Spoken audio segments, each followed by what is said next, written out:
With deep respect, I present to you Dr. Ashish Pandey. He is professor with Sailesh J. Mehta School of Management, Indian Institute of Technology, Bombay, Mumbai, where he teaches courses related to organization development, human resource management, self-management, and leadership. Dr. Pandey has delivered more than 100 consulting and long-term training projects for the organization and leadership development across industries and for institutions of higher education in last 20 years. He has published more than 50 research articles in the field of yoga and positive psychology, spirituality at workplace, mindfulness, business and society interface, shared leadership and responsible leadership in globally reputed journals including Journal of Management, Journal of Business Ethics, Personal Review, etc. He has co-edited the volume on Indigenous Indian Management published by Palgrave Macmillan. His research is recognized with awards and fellowship at forums held at Indian Academy of Management USA, Flowers Center of Case Western University, Indian Institute of Science, etc.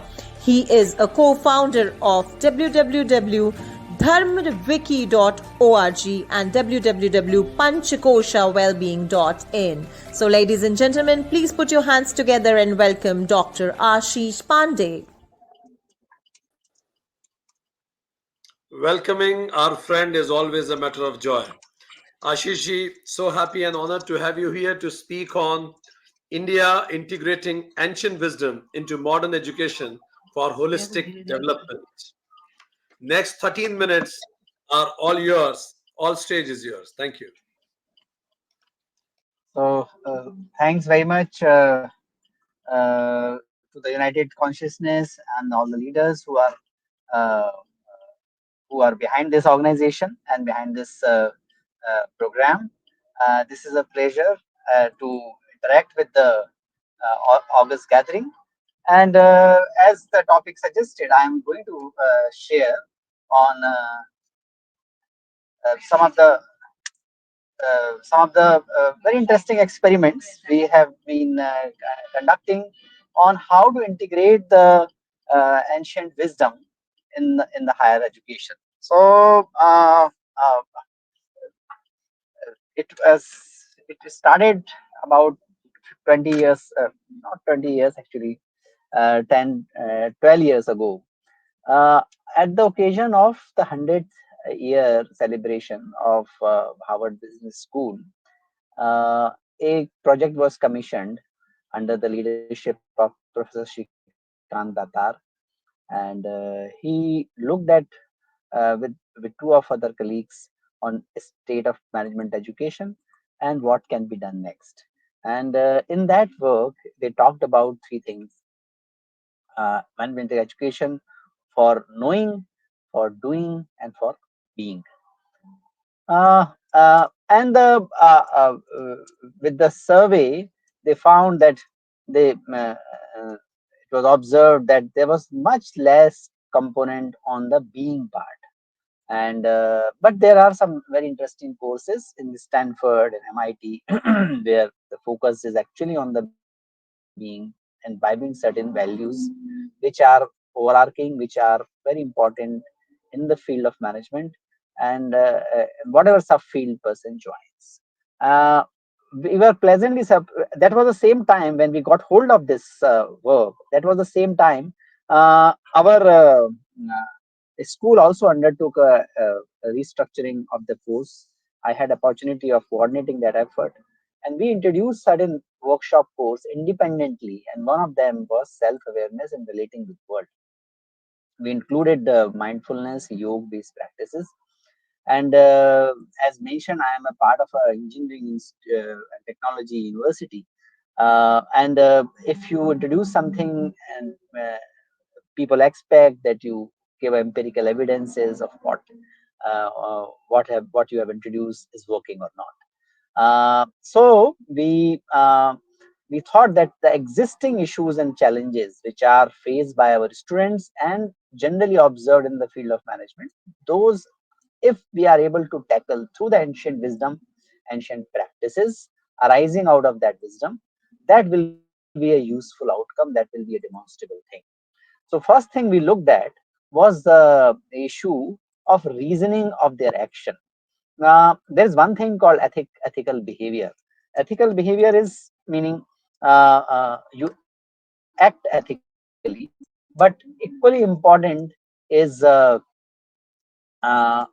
what is the thinking behind any action. If thinking is correct, then uh, there's a likelihood that we make right choices, and we make the ethical decisions. So moral reasoning was something which we thought it's a deeper substratum.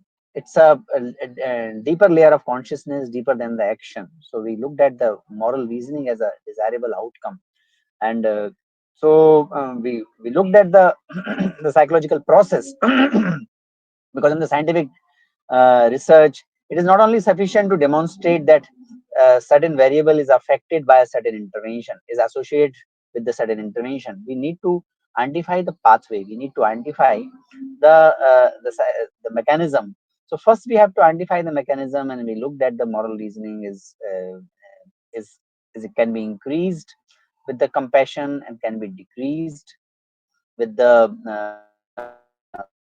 bias, and both of these factors are affected by mindfulness. Mindfulness is an interesting thing because it has a trait like character, it has a state like character both. So it is state like, so it stays for some time, the personality, and the trait like because it can be influenced, it can be manipulated, it can be kind of increased with the conscious effort.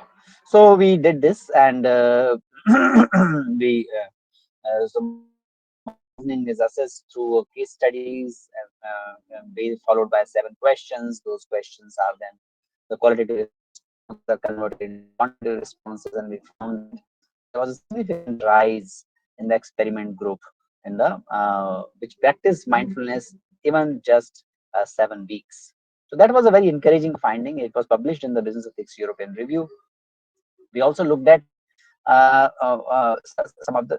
Then the next thing was, can we see something at the behavioral level? So the one of the aspects of the behavioral level which can be demonstrated, which can be observed in the educational setting, is the helpfulness. If I am a helpful person, if my altruistic behavior is observable level, then there is a possibility that I will have that in my attitude, and that will be reflected in my responsible behavior in the business decisions. So we looked at the altruistic behavior, and it was not the self-report thing, it was reported by the colleagues. And we again looked at the yoga based practices. We developed a protocol which is like a 25 minutes protocol, which includes some loosening of the body, shaking, tapping, and then followed by pranayam, the 4 pranayam, the anulom vilom kapalabhati, brahmari, followed by samatha meditation. So we developed a kind of a protocol, 24-25 minutes protocol. We conducted that with the multiple groups, and we examined the impact of this protocol on the experimental group on various aspects. So first of that was psychological capital. That is a combination of hope, resilience, efficacy, and that in turn affects the altruistic behavior. And the in the 2 experiments, it was consecutively found that in the 2 years we could see that there was a positive impact of following this yoga protocol. Even for the 7 weeks, the impact was visible. So one of the kind of contributions of our team is to trace the psychological pathways, how the yoga based practice, how the yoga and positive psychology are connected conceptually, and then we examined it empirically. Then we had a kind of half a dozen studies on impact of yoga based practices on the creative problem solving, on conflict handling, on brahma vihar, which is a general positive attitude towards life, matching karuna with apeksha. Currently we are looking at quality, how it is affected, how it affects rational decision making, and we found that for the socially responsible decision making, rational decision making is a very important crucial style. If we can hope people to be socially responsible only when they are rational. So can rational decision making style be enhanced?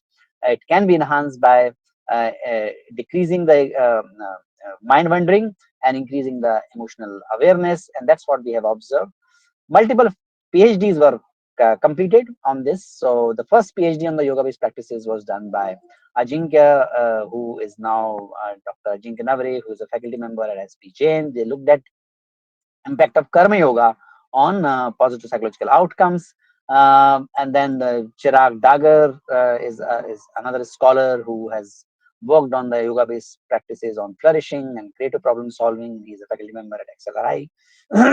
Jamshedpur, one of our current scholars is working on decision making and yoga based practices. So you can see that some of these works which is started with our commitment to the wisdom tradition and practices arising from that also reached to the international publications in the research. And then we reached to a stage where we thought that why this knowledge should not be productized, why this cannot be made available to the wider audience. So in order to reach out to the wider audience, we developed a course which is streamed on the NPTEL, National Program for Technology Enabled Learning. That is and NPTEL courses are supported by AICT, UGC, and the students who participate in these courses, who complete these courses, they get the academic credit. About 7,000 students every semester take this course.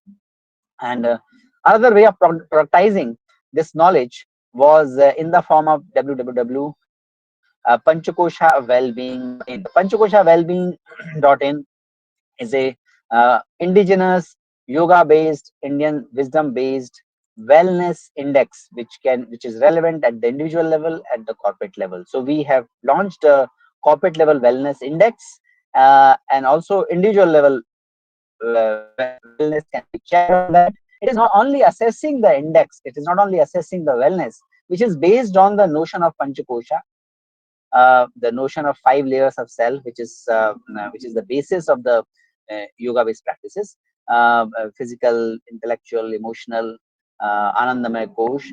We also looked at the inhibitors: stress, anxiety, sentimentality.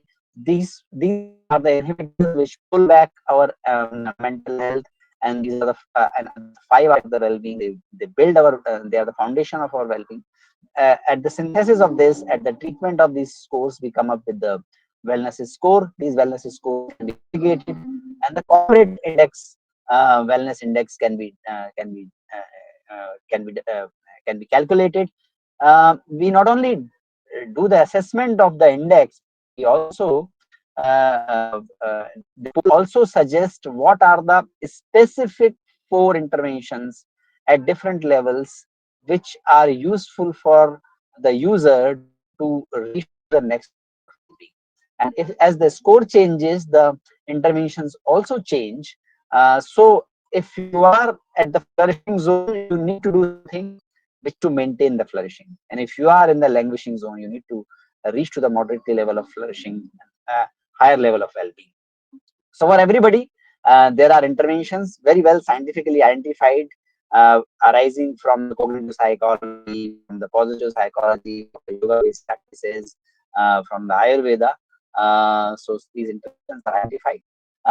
So this has been our journey of thinking about the current problem, integrating the wisdom tradition, using those practices in our education, resulting into converting that into a research output, and then also an output which is public facing, which is kind of available for the a large number of people. So this has been our journey in the School of Management at IIT Bombay. I'm really thankful again to the organization, the